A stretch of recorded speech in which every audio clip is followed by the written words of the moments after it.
Yes, welcome to BTC Prague from my side as well. Yes, the institutions are here, right? Bitwise is here in this beautiful city. And the institutional adoption of Bitcoin will be a key theme throughout this conference. At least that's what I've been told from Matthias. And of course, the implications, right, for Bitcoin. Institutions like governments, like ETPs, like funds, yeah, you name it. And what we are seeing at Bitwise is institutions are increasingly focusing on Bitcoin, right? Bitcoin only. They're increasingly concentrating their capital on Bitcoin. But first of all, I'd like to introduce myself. So, welcome to BTC Prague. My name is André Dragosch. I'm European Head of Research at Bitwise. And yeah, what does Bitwise do? So, Bitwise is one of the biggest Bitcoin and crypto asset managers in the world. We manage around $12 billion in assets. We have around 100 people working for Bitwise across North America and Europe, so across 2 continents. And yeah, so what we also do is we publish the on-chain addresses, which is also interesting, of our Bitcoin ETFs. We donate 10% of our profits to Bitcoin core developers in our Bitcoin ETF in the US. And what's also interesting is you can redeem your shares of the Bitcoin ETFs to get the real Bitcoin. So no paper Bitcoin there, right? We publish the on-chain address, you can redeem your shares. It's 100% physically backed. And that's what we do.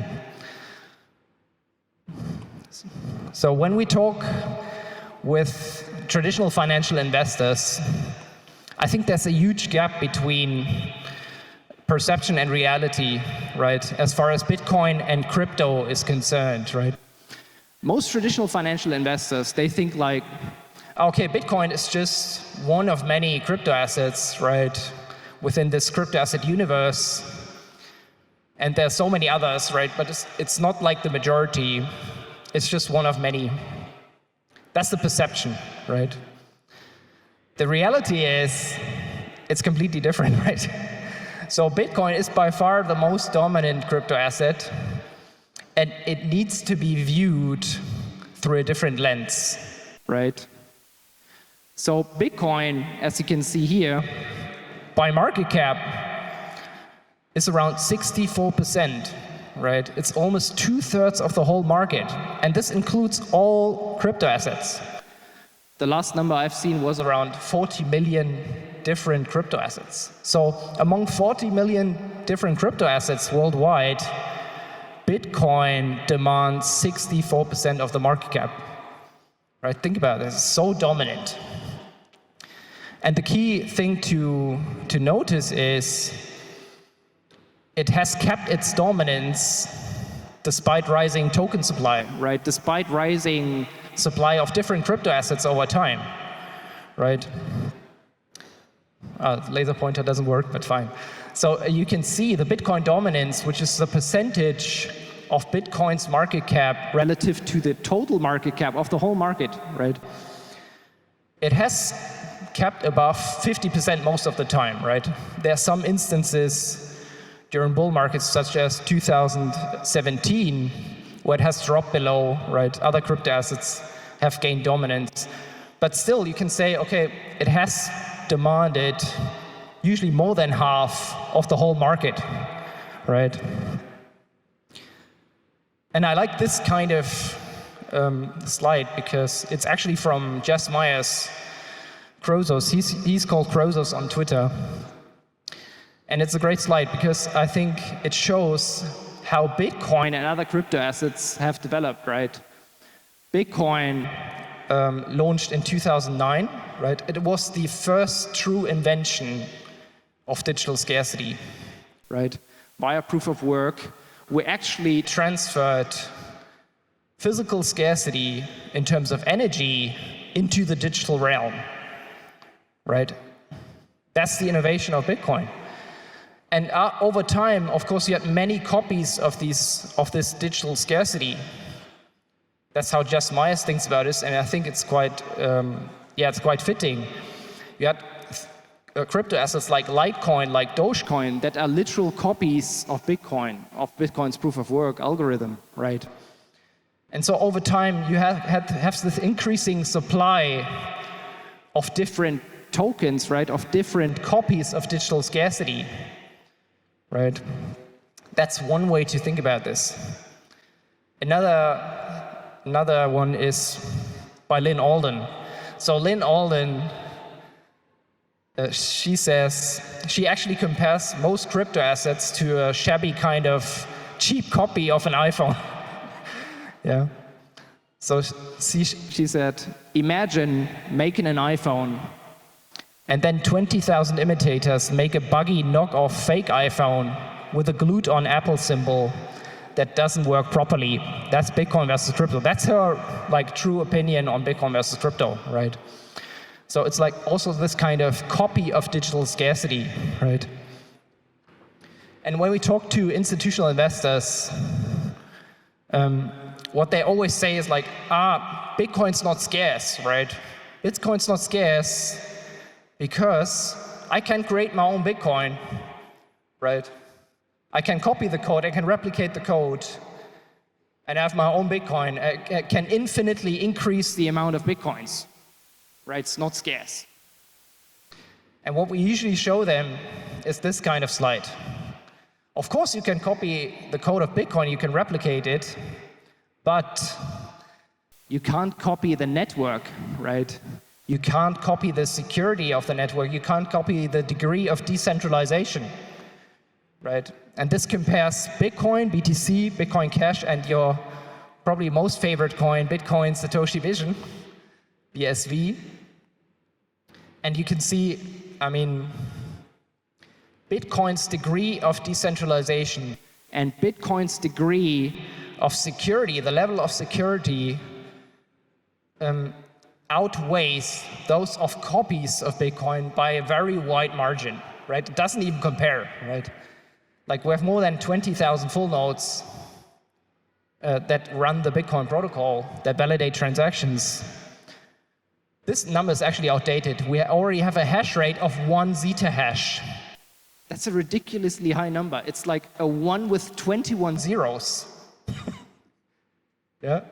So that are computed. It's like hashes, 1 to the power of 21 hashes computed per second, right? So it doesn't even compare, right? You can copy the code, but you can't copy the degree of decentralization. You can't copy the security of Bitcoin. You can't copy the network. There's even more to this, right? There's also branding and advocacy, right? Larry Fink actually works for you, right? He used to be against Bitcoin, right? He had a negative stance towards Bitcoin, but of course he changed his mind. Now he's a huge Bitcoin advocate, right? For obvious reasons, but still. And there are plenty of other examples. These institutions suddenly work for you, right? They don't work for Bitcoin Cash or any other copy. They work for you, right? Bitcoiners, true Bitcoiners. So let's go back to the institutional investment view. I don't know whether you know Willy Woo, but he's one of these Bitcoin OGs. He's one of the key on-chain analysts to follow in my view as well. And he has this view about cryptos, so everything else than Bitcoin. He says, okay, if from a pure investment point of view, there are oscillators and degenerators.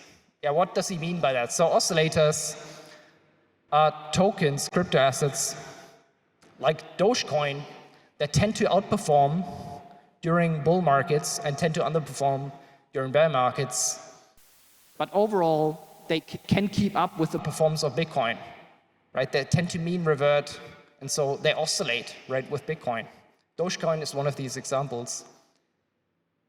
An example for a degenerator is Bitcoin Cash that you see on the right-hand side. That's the black line. That's the relative performance of Bitcoin Cash versus BTC.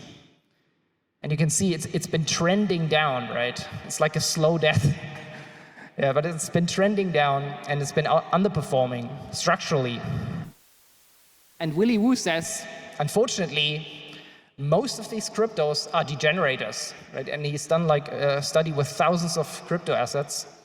So most of these cryptos are degenerators.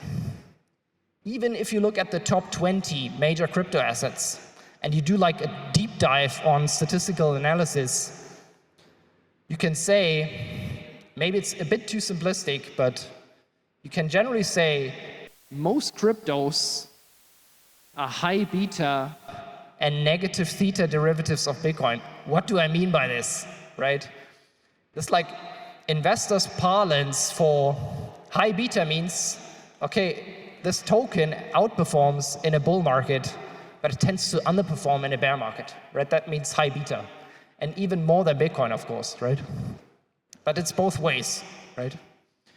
Negative theta means over time, with every day, this token on average tends to underperform Bitcoin, right? There's a structural underperformance. There's like a time decay.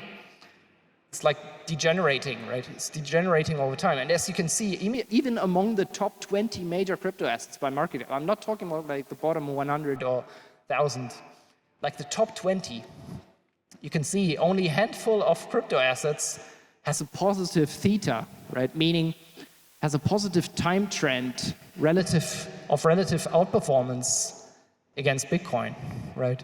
The rest is underperforming on a structural basis and only periodically in bull markets and bear markets, right?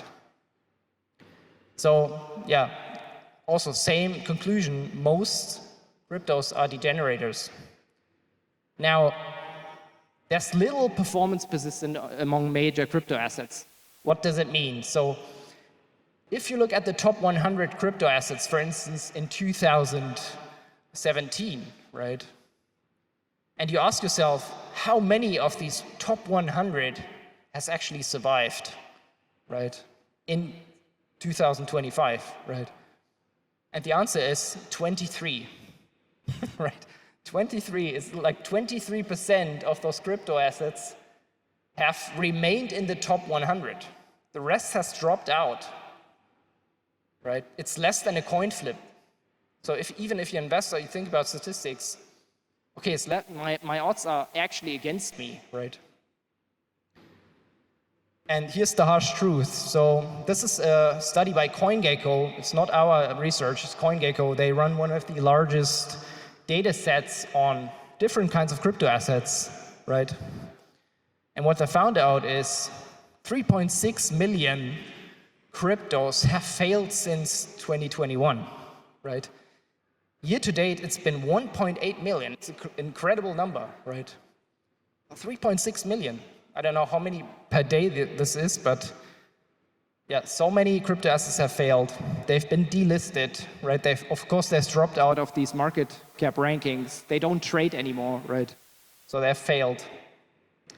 So you could argue, okay, maybe because so many crypto assets are failing, it makes sense to diversify, right? Take a kind of shotgun approach, diversify across different kind of crypto assets. And yeah, some of these cryptos might gain in value, some of these crypto assets might lose in value, right? But the truth is, even if you do create some kind of diversified crypto basket, the truth is Bitcoin is so dominant in terms of the market direction that most of the performance of this diversified crypto basket will be explained by changes in the price of Bitcoin. So even if you have some kind of diversified crypto basket, it doesn't include Bitcoin in this example, right? You see the R squared, it tends towards 60%. So 60% of a diversified crypto basket, so more than half, is actually, the performance of this basket is actually explained by changes in the performance of Bitcoin. So as a result, so we've seen this low performance persistence among crypto assets, right? We have seen that so many crypto assets have failed, right? We have seen that most of them tend to be degenerators, right, and not oscillators, tend to underperform Bitcoin over time.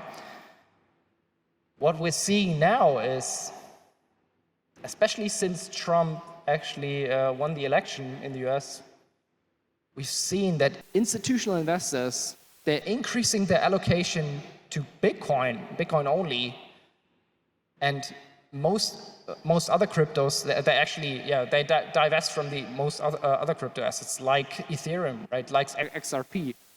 And that's another interesting observation. So there's, I think the fifth column is multi-asset. So that's like these diversified crypto baskets. They're actually divesting from diversified crypto baskets. They're focusing on single tokens and especially Bitcoin, right? Probably because of the evidence that I've just shown, but it's quite stunning. But I mean, of course, I bashed so much on crypto assets, right? Other than Bitcoin.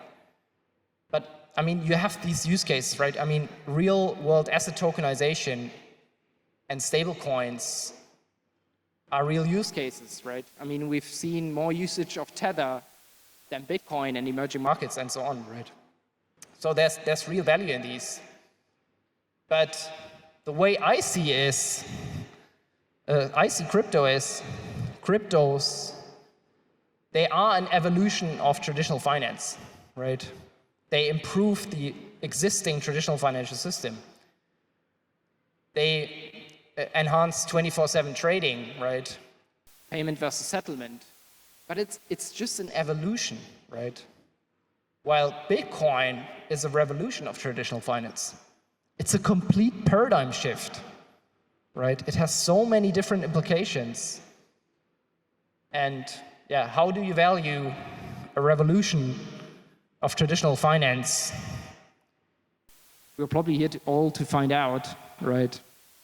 And I'll pause here. And yeah, thank you very much for your attention and enjoy BTC Prague.